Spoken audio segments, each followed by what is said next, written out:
I'm Lloyd Holiday, and this is the Cost of a Thing podcast. Thanks for listening in today. The cost of a thing is the amount of time that you must spend working to buy the things that you want and need. And that directly determines your standard of living. And the American standard of living is what this podcast is all about. And I'm going to be discussing anything that affects that standard of living, especially those things that affect it negatively. And especially those things that have lowered our standard of living from the one that we had in America here in the 1960s, which was better than the one today. And why am I doing this, talking about our standard of living? Because I've been there when it was better than it is now. I've seen how it was in the 1960s and 70s, and it was better in general for more people. And I don't see the government talking about this, trying to improve the standard of living. I don't see the media talking about this. It's either ignored or it's forgotten, and it may be purposely ignored. So that's why I want to bring these things out. I want to bring attention to the fact that our standard of living has gone down and is going down, and that's what I'm going to talk about right here on the Cost of a Thing podcasts. Okay, I am today going to talk about the number 9 super ripoff on my top 10 super ripoffs that have been destroying and weakening our standard of living here in the United States for the past 50 years or so. And number 9 on that top 10 list is the military-industrial complex. Okay, then let's look at how much money approximately is spent in 2019 on the United States defense. And, you can go out on the internet and find this information pretty easy, and it'll be pretty close to what I've got here. But I've got the total at about $1.1 trillion. So that's about a quarter of all the money that the government spends every year, give or take a little. And that includes the actual defense budget, the nuclear budget, the Veterans Administration budget, Homeland Security, and the 17 intelligence agencies that are lumped into that. That's about $50 billion just for those intelligence agencies. So it all adds up to about $1.1 trillion. Okay, and all this money, $1.1 trillion, how does that compare to what other countries spend? Well, that adds up to about how much the next 10 biggest defense spenders in the world spend combined. So we spend more than the next 10 or so countries combined. And the other countries below that 10 hardly spend anything. So we're almost spending more than the entire world combined. So the next biggest spender is China, and then, there's some of the European countries in there, and Russia. But we spend, like 20 times more than Russia spends, and maybe 5 times more than what China spends. So we just spend a huge amount of money, and, well, let's just leave that right there. You can go on the internet and look at all that. There's plenty of websites that do the comparisons there between what the United States is spending and others are spending. Now that is an unbelievable amount of money, and there's so many people in there and corporations, and so many people are just parasiting off that 1.1 trillion. And really, what are we getting for that? We're not getting anything. Do you see anything? We don't get the jets, we don't get the guns, we don't get the tanks, and and missiles and submarines and ships, all this.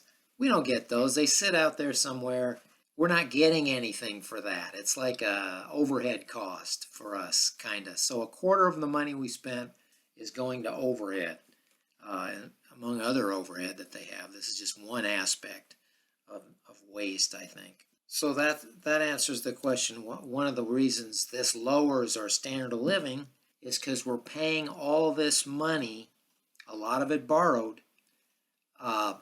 and we're not getting anything to improve our standard of living for that. It's just going out the window. It's like, a giant cable bill. Say you had at least you'd get cable television for that, but say you had some other cost, some tax they put on you at your house that took a quarter of your income away, or a quarter of the money you had to spend. It just lowers your standard of living. That money's just gone, and there's nothing in return coming to improve your standard of living from that. So that's one way it saps our standard of living, this huge amount of money. It's an overhead cost. We really don't get anything from it. But and then a lot of this stuff goes obsolete. They make these airplanes, they spend all this money. Stuff goes obsolete, they throw it away, never gets used even. Hopefully it doesn't get used because we don't need any wars. That's even more wasteful. Yeah, and another thing that hurts the standard of living with respect to this huge defense spending is that they borrow that whole amount. The whole $1 trillion is almost borrowed money every year that gets added onto the accumulated national debt that is now at about $22 trillion. And they just borrow the whole amount. So that's just all this borrowed money goes into the economy, pumps up prices. That, as I've talked about in my other super ripoffs on housing and inflation and so forth, Federal Reserve, all those super ripoff videos are out there, and they're in my top 10 super ripoffs. And this defense spending accounts for a lot of that $1 trillion that the government borrows every year and pumps into the economy, and then that drives the prices of cars up, it drives the price of houses up, it drives the prices of everything up. I mean, if you live in one of these towns where there's a big military base, you probably got very high house prices there because there's a huge demand there for those houses. And so that is another way that this defense spending super ripoff takes away from our standard of living. It forces you to pay more for things and reduces the value of your money that you get from other jobs that actually produce something in the economy. And as I've talked about before, it reduces the value of your money, therefore it reduces the value of your work. Your work becomes worth less when free money is pumped into the system like that, where nothing was really produced to justify the money's creation. And of course they say, well, they borrowed the 22 trillion and they're borrowing another trillion every year to add to that. So this year, after the next year, it'll be 23 trillion. Well, they say they're going to pay that back eventually. I don't see how they're ever going to pay that back. That would almost be impossible to pay that back. They say their intention is someday to pay it back. I can tell you it's never getting paid back. It's just going to keep getting bigger and accumulating more. That really dilutes our money and our standard and it dilutes the value of our work, and therefore dilutes our standard of living.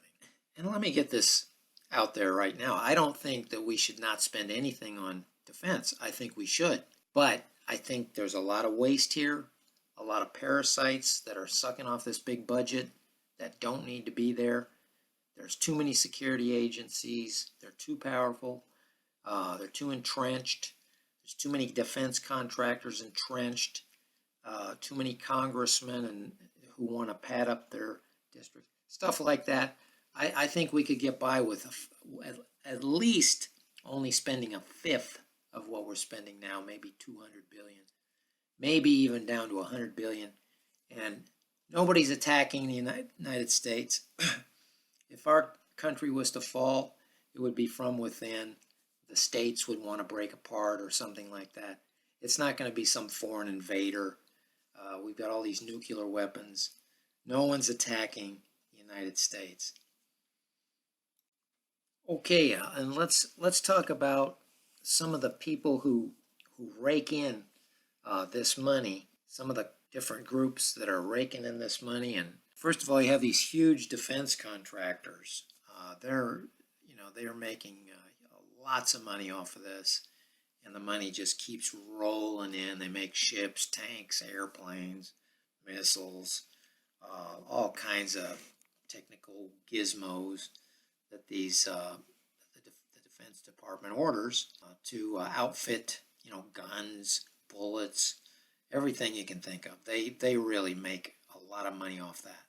And then you have all the people who work for the Defense Department. There's probably hundreds of thousands of people that are either in the military, maybe millions, that are either in the military or they work for the Defense Department. And then, of course, there's Congress who loves to appropriate defense spending into their district. Say there's a base in their district, or there's a defense contractor that builds airplanes or something in their district. They love to fund that because that brings in money to their districts, and it creates more economic activity there, and they love that. And that's one reason this thing just keeps growing, because they want to appropriate more of that free money to come to their district. And then, of course, you've got all the retirees from the military and the government, these old generals. You see some of them on TV talking about, the politics of the military and so forth. They're out there raking in a lot of money. There's a lot of retirees from the military and the Defense Department and from the defense contractors. So they're all being paid through this. And there's more. I don't really know where all the money's going, but those are some of the big ones that are getting some of that, a big chunk of that money. Now, President Eisenhower, his name was Dwight D. Eisenhower. He was the Supreme General that was in command of all the military forces during World War II, and he became president, I think, in 1952. And he warned when he left. He spent 8 years. He won 2 terms. And in 1960, he warned about the military-industrial complex and how it could get so big and kind of take over the country and kind of sap it, bleed us. And I think that's happened. I think his warning, I don't have that here, but it's out on the internet. You can listen to that speech. But he warned, and this is well known that he warned, the military-industrial complex could get so big and so powerful that it could really bring down our country. And I think that's happened here. They're out of control. Finally, what could we do with the money if we weren't spending $1.1 trillion every year on military and defense spending? What could we do with $1.1 trillion? I mean, the whole budget is around $4 trillion, so we're spending about a quarter of it on this military-industrial complex. I don't think we're getting our money's worth out of that. I don't see anything of real value coming out of that. There's a few things that are of value coming out of that, but we're probably only getting 10% or less of what we're really paying for in real value.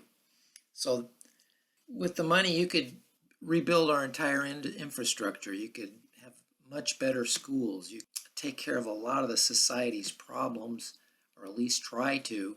And the other thing is, they could just not spend it. And then right there, we have about $1 trillion plus deficit every year in money. We spend more money than we take in taxes in the United States, of about $1 trillion a year. So if they didn't spend, say they only spent 1/10 of that, or 20% of what they're spending, that would just about get rid of the entire deficit. And that would certainly help our standard of livings without all that free money getting spent into the economy, all that borrowed money, and borrowed money that's never paid back. The government is not paying back the $22 trillion debt that they have accumulated over the last 40 years or so.